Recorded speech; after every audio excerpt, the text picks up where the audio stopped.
மனதின் ஆழங்கள், நம்முடைய மனதினுடைய ஆழங்களை நாம் அறிந்து கொள்ள வேண்டியது மிக மிக முக்கியமான ஒரு காரியம். हम अपना हृदय की गहराई को जानना ये बहुत मुख्य बात है। பல நேரங்களில் நாம் நம்முடைய சரீரத்தை குறித்து தெரிந்து வைத்திருக்கிறோம். நம்ம என்ன சாப்பிடணும், என்ன சாப்பிடக்கூடாது, நம்ம எதை குடிக்கணும், எதை குடிக்கக்கூடாது, நம்ம உடம்புக்கு எதை நம்ம தடவணும், எந்த லோஷன் போடணும், எந்த லோஷன் போடக்கூடாது. இப்படி சரீரத்தை குறித்த பல காரியங்களை நாம் தெரிந்து வைத்திருக்கிறோம். ஆனால் நம்முடைய மனதை குறித்த அறிவு நமக்கு இல்ல பாருங்களேன். कई समय में हम अपने शरीर के बारे में हम चिंता जानकर रखते हैं कि शरीर में क्या, शरीर के अंदर हम क्या खाना है, क्या पीना है, किस चीज को हम लोशन हमारे स्किन में डालना है, किसको नहीं डालना है।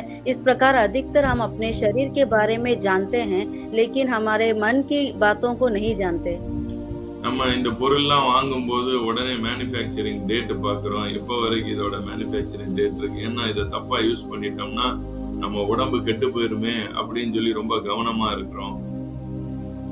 उस लोशन की डेट को हम लोग देखते हैं कि ये कब बनाया गया है, इसको लगाने से हमें कुछ साइड इफेक्ट होगा कि अच्छा है, ये सब हम देखते हैं। ஆனால் நம்முடைய மனதுன்றது சரீரத்தை காட்டிலும் மிக மிக முக்கியமான ஒன்று. ஏனால் மனிதன், உங்கள் மனம்தான் மனிதன்.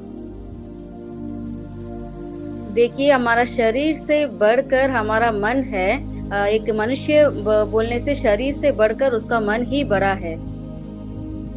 சோ உங்க மனதை குறித்து நீங்க சரியா தெரிஞ்சு கொள்ளல, உங்க மனதை பத்தின படிப்பு உங்ககிட்ட இல்ல அப்படின்னு சொன்னா நீங்க நிறைய விஷயங்கள்ல ஃபெயில் ஆயிருவீங்க வாழ்க்கையில. अपना मन के बारे में अगर आपको सही रीति में ज्ञान नहीं है तो आप बहुत सारे समय में आप फेल हो जाएंगे जीवन में। சோ கர்த்தர் நமக்கு கொடுக்கக்கூடிய ஞானம், நீங்கள் ஒரு ஆவிக்குரியவனாக மாறும்போது, ஒரு ஹுயோஸாக மாறும்போது நீங்கள் உங்கள் மனதை நீங்கள் ஆளுகை செய்யக்கூடிய இடத்துக்கு வருவீர்கள். परमेश्वर हमें देता वाला ज्ञान, जब आप क्योस के रीति में क्योस बन जाएंगे तो आप अपने मन के अधिकार बनेंगे। நீங்கள் அதற்கு பின்பு மனதுக்கு அடிமைகளா இருக்க மாட்டீர்கள். இன்னைக்கு நிறைய பேர் மனதுக்கு அடிமையா இருக்கிறாங்க. उसके बाद आप अपना हृदय के अधीन नहीं रहेंगे। अभी बहुत सारे लोग अपना हृदय के अधीन रहते हैं। இருதயத்துக்கு அடிமைகளாக இருக்கும்போது என்ன நடக்கும்னா, மனசு என்னெல்லாம் ஏங்குதோ, மனசு என்னெல்லாம் அதுக்கு ஆசைப்படுதோ, அதை நினைச்சு நீங்களும் அதோட சேர்ந்து அப்படியே கவலைப்பட்டுக்கிட்டு அது என்னெல்லாம் நினைக்குதோ அது பாட்டுக்கு நினைச்சு வருத்தப்பட்டு வேதனைப்பட்டுக்கிட்டே இருக்கும். मन के अधीन रहना बोलने से मन जो भी सोचता है, जैसा दुख होता है, उसके अनुसार ही आप भी जाते रहेंगे। ஆமா, ஆனா நீங்க ஒரு ஹுயோஸாக உங்களுக்குள்ள புத்திர சுவிகாரத்தின் ஆவியை நீங்கள் பெறும்போது, அதுல நீங்கள் வளரும் போது, நான் சொல்றேன், நீங்கள் உங்கள் மனதை நடத்துகிறவர்களாக இருப்பீர்கள். நீங்கள் மனம் போன போக்கில போக மாட்டீங்க, மனதை நீங்கள் நடத்துகிறவர்களாக இருப்பீர்கள்.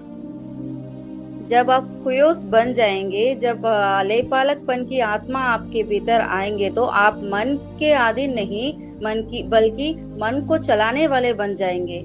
ஏனென்றால் வேதம் சொல்லுகிறது, நம்முடைய ஆத்துமாக்களுக்கு மெய்ப்பராய் இருக்கிறவரிடத்தில் நாம் வந்து சேர்ந்திருக்கிறோம் என்று 1 பேதுருவில் எழுதப்பட்டிருக்கிறது. पहला पत्रस में इस प्रकार लिखा गया है कि हमारे आत्मा को चलाने वाला चरवाहा है, कि चरवाहा के पास हम आए हैं करके लिखा हुआ है। அப்ப ஆத்துமாவை நடத்துகிற மெய்ப்பர் இருக்கும்போது உங்க மனம் ஆத்மால தான் சிந்தனை இருக்கிறது, எண்ணங்கள் இருக்கிறது. அது என்ன செய்யக்கூடாது, என்ன செய்யாது அப்படின்னா, தான் இஷ்டத்துக்கு உங்களை இழுத்துட்டு அலைய முடியாது. ஏன்னா அதுக்கு ஒரு மெய்ப்பன் இருக்கிறார். மெய்ப்பன் இருக்கும்போது அது தன் இஷ்டத்துக்கு அலையாது.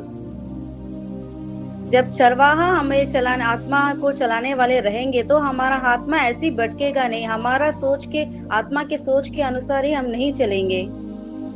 1 பேதுரு 2ஆம் அதிகாரம் கடைசி வசனம். पहला पत्रस चैप्टर 2 का लास्ट वचन। சிதறுண்ட, நல்லா கவனிங்க, சிதறுண்ட ஆடுகளைப் போல் இருந்தீர்கள். இப்பொழுதோ உங்கள் ஆத்துமாக்களுக்கு மேய்ப்பரும் கண்காணியுமானவரிடத்தில் திருப்பப்பட்டிருக்கிறீர்கள். क्योंकि तुम पहले भटकी हुई भेड़ों के समान थे, पर अब अपने प्राणों के रखवाले और अध्यक्ष के पास लौट आए हैं. பிராணுக்கு ரக்வாலே, ஆத்துமாவுக்கு மேய்ப்பனும் கண்காணியுமானவரிடத்தில் திருப்பப்பட்டிருக்கிறீர்கள். அப்ப என்ன அர்த்தம்? நல்லா புரியுங்க. ஒரு ஆள் உண்மையாகவே உள்ள இருந்த ஆத்துமால இருந்த அந்த குயோதீசியா, the spirit of குயோதீசியா, புத்திர சுவிகார ஆவி, கர்த்தராகிய இயேசு கிறிஸ்துவின் மூலமாய் நமக்கு அருளப்படுகிற அந்த புத்திர சுவிகார ஆவி ஒரு மனிதனுக்குள்ள வரும்போது அவனுடைய ஆத்துமா, சோல்ல தான் சிந்தனைகள் இருக்கு. எங்க திருப்பப்பட்டிருக்கான்? கண்காணியும் மேய்ப்பரும் இடத்துல திருப்பப்பட்டிருக்கான். यीशु मसीह के द्वारा हमें मिला गया लेपालकपन की पुत्र की आत्मा जब हमारे भीतर गहराई से आ जाएंगे तो वचन कहता है कि हमारा वो हमारा आत्मा रखवाले के बीच में आ गया है. அப்ப தாட்ஸ் என்ன ஆகாது அப்படின்னா வேவரிங் ஆகாது.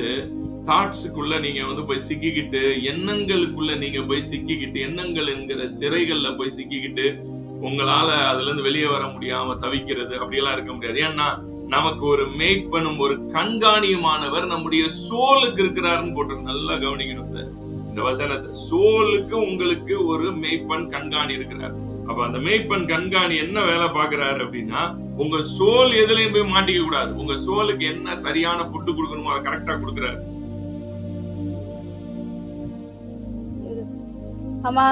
हम पहले वचन यहाँ कहता है, देखिए हम इस प्रकार रहेंगे तो हमारा सोच के अनुसार हम नहीं चलेंगे, हमारा सोच के भीतर हम फंसा नहीं रहेंगे. हमारे प्राण को चलाने वाले हमारे रखवाले और अध्यक्ष हमारा यीशु मसीह है. சோ அப்ப உங்க மைண்ட அவர் கரெக்டா கைட் பண்றதுக்கு நீங்க என்ன செய்வீங்கன்னா, அவர் உங்களை நடத்துற அளவுல நீங்க இருப்பீங்க. முதல்ல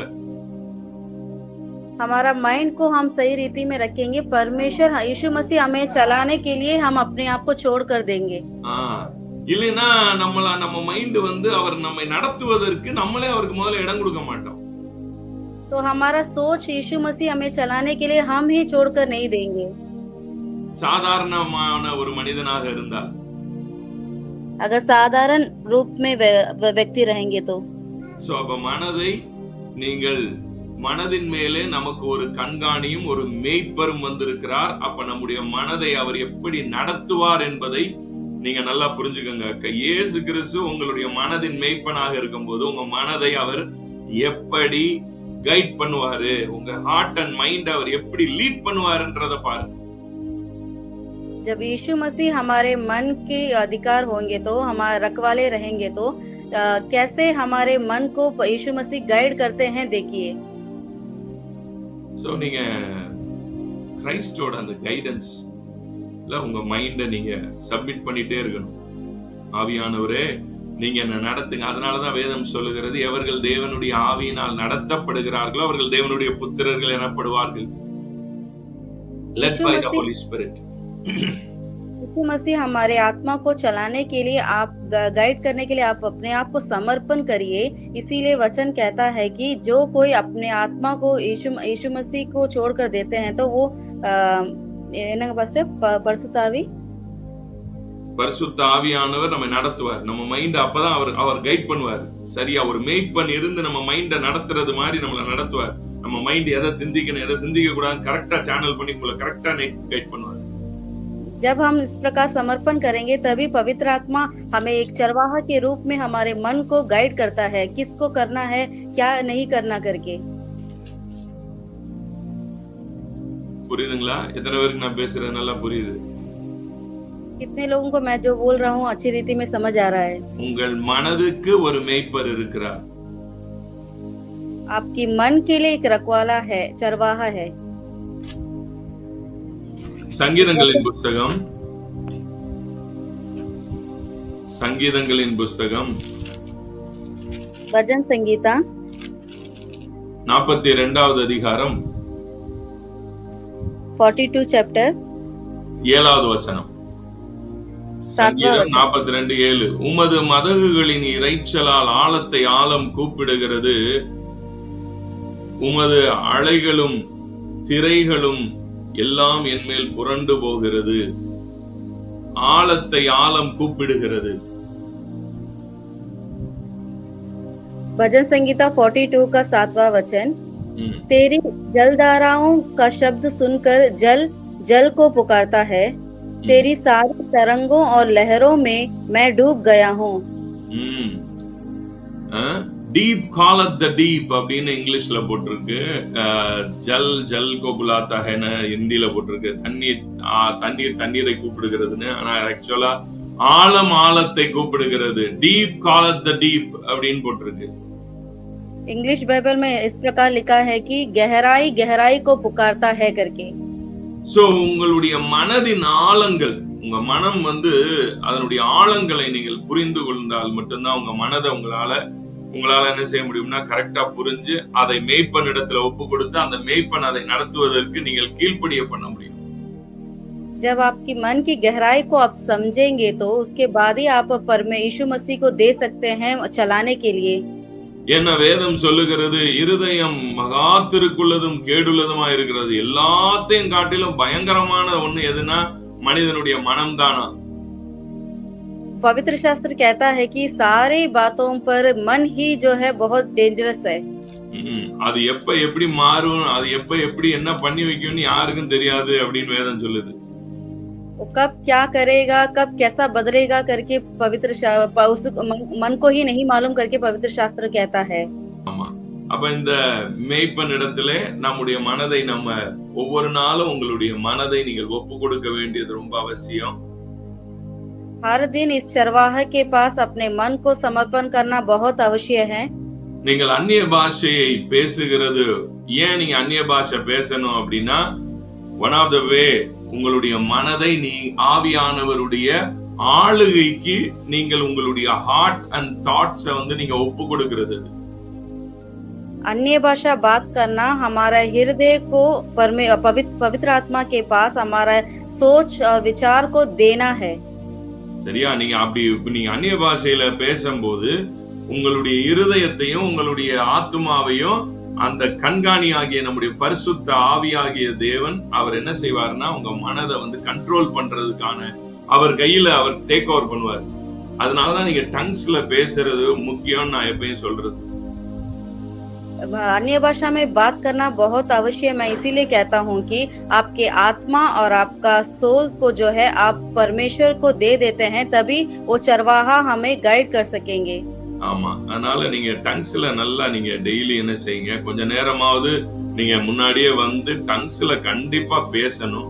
டங்ஸ்ல பேசும்போது உங்களுடைய மனம் கட்டுப்பாட்டுக்குள்ள அடங்கும். உங்க மனதை கட்டுக்குள்ள அடக்கக்கூடிய ஒரு தன்மை அந்நிய பாஷை நாம பேசும்போது ஆவியானவர் உங்க மனதை கண்ட்ரோல் பண்ணி அது நடத்த வேண்டிய பாதையில நடத்துவார்.